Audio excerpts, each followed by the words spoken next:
It's a book about junior sport and parents standing on the sidelines to support their kids on the weekends, which is a great thing to do. It's really fun. Parents, great sense of community, parents standing there cheering their kids on, the kids running around. We all love to do it. And it's something that most of us, almost all of us, have done at some stage in our lives, whether as participants or as parents, grandparents, or even aunts and uncles. And there's so many good things that kids get out of sport. So it was something I really wanted to write about. It came from being a soccer parent myself, a soccer mum for 14 years. And in that time, though, I also saw a darker side to kids sport, where parents can get a bit overinvested and a bit excited about their kids actually winning rather than remembering what sport's all about. And so I wanted to dig into all of that. So it's a story that starts with an ambulance on its way to a playing field because somebody's been injured in a game, and we don't know who it is or what's happened or what led to the moment of somebody getting hurt.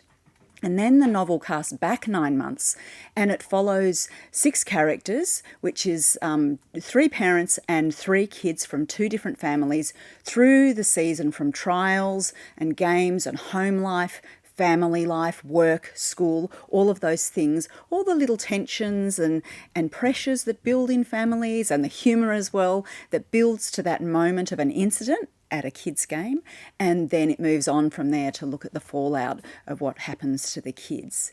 And so the story came not just from my 14 years of watching my own kids play and referee soccer, but it also came from an incident that actually happened in my hometown where a brawl broke out at an under-12s game, which was absolutely unbelievable to me.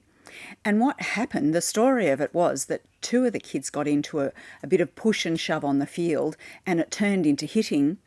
Then one of the parents ran on, a father, and grabbed one of the kids by the throat.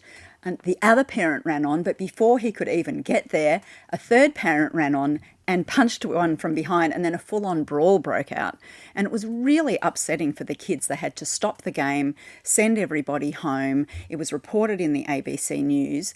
And when I heard about it, I just couldn't believe that something like this had happened. And I thought, oh, they must have just been really bad parents. And then when I started to think about it, I thought, wanted to explore that line between support and pressure and how easy it is for things to get out of hand. And, there were times when myself I got a bit too excited. And so I thought this will be a really interesting topic to explore. And in fact, it was using sport as a lens to look at modern society. And the kids in this book are young teens, around 13, 14, which I thought was a really interesting age to explore.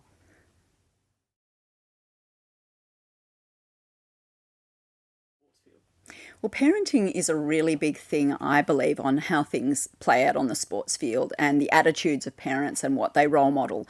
And I think there's a variety of different ways that parents behave at sport. I'm not saying that all parents are bad in this book, and of course not all the parents are.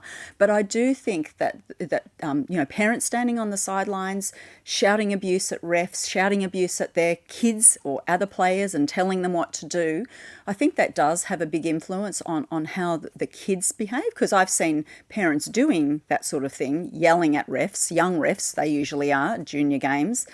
And then the kids start doing it too because that's what they're seeing. And also, that overinvestment that we see from some parents. There are parents that drop their kids off and don't even come and don't contribute. But you do see the same parents contributing all the time, being the ones that put up their hand and volunteer to run the line and all that sort of thing. And what I think is interesting is that when kids play sport, you bring together families that don't normally mix socially. So you can see different social classes brought together on the sidelines of a football field, of a kid's game. Really, it could be any sport or any competitive activity, but particularly in junior sport. And that has its tensions of its own.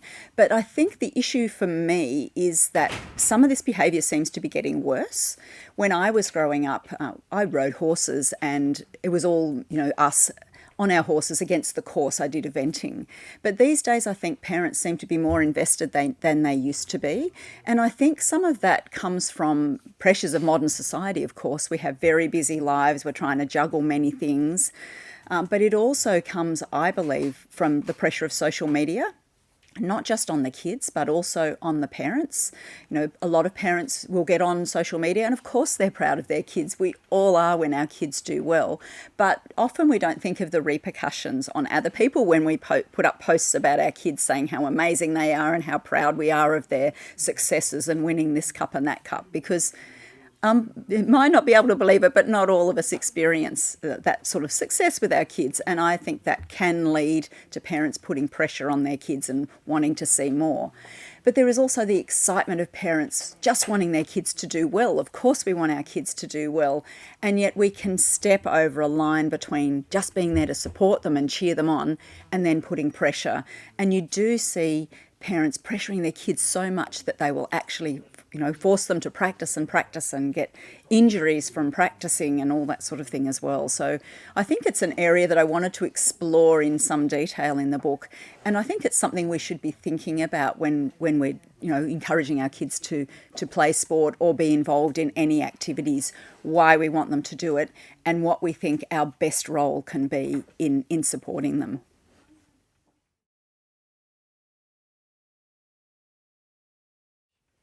I think that kids are often growing up too fast these days, and I think social media definitely plays a role in that. Parents are not supposed to introduce their kids to Instagram and that sort of thing until particular age limits, but kids are getting access to these things at a much younger age and seeing lots of images and that sort of thing, which makes them decide they want to develop a certain look or behave in a certain way, and that definitely has an impact on our kids. But also sometimes the group chats that kids get involved in too, which can start as a perfectly innocent thing. My kids in this team, we all have a group chat. It can very easily turn into something that excludes some of the kids and makes them feel bad. There's ways young people have of saying things that can really be a barb in the hearts of some others who maybe in a team aren't performing as well. Comments can be made, and that puts pressure on kids as well. I think there are many pressures, and this is one of the things I wanted to look at, because as we grow up and become adults, we forget the pressures, what it's like to be a teenager, and thank goodness, who would want to do that again? But it's not only the pressure from parents and living with your parents, which is always so hard as a teenager, but there's also pressures from school and academia and the peer pressure, which is magnified, I believe, through social media. But then if sport, which is meant to be fun and an outlet on the weekends, is also pressure, I don't see where our kids get an opportunity to wind down. So I wanted to write this book to, again, remind us as parents of the good sides of sport, what all the wonderful things that can be for our kids, which is not just winning all the time. Winning's wonderful, we all want to do it, but not everyone can win every week and be on top of the ladder. And in fact, I think we learn more, or the kids learn more through their losses than they do from their wins. But there's also these good things we want for our kids in sport, like learning to be a team player, developing new friendships, developing memories, developing resilience, learning to win with grace and lose with dignity. All of these things, being part of a community, that's why we want our kids to play sport. And winning's icing on the cake if they can do it. But, we need to remember that that's what it's about and try and take some of the pressure off and let the kids enjoy it.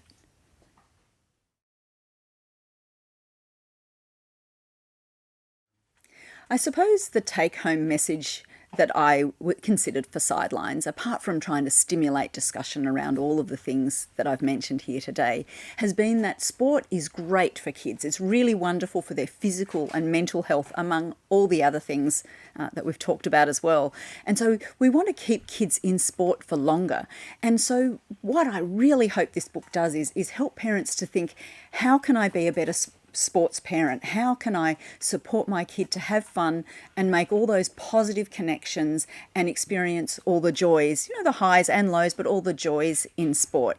And so one of the journalists that I spoke to about this book, she said what she's learned over time through being a hockey mum is that when her kids finish playing, what she loves to say to them is, I really enjoyed watching you play today. And that's where she leaves it. She just is there and being there for a kid, enjoying watching them have a run around, and I really loved watching you play today.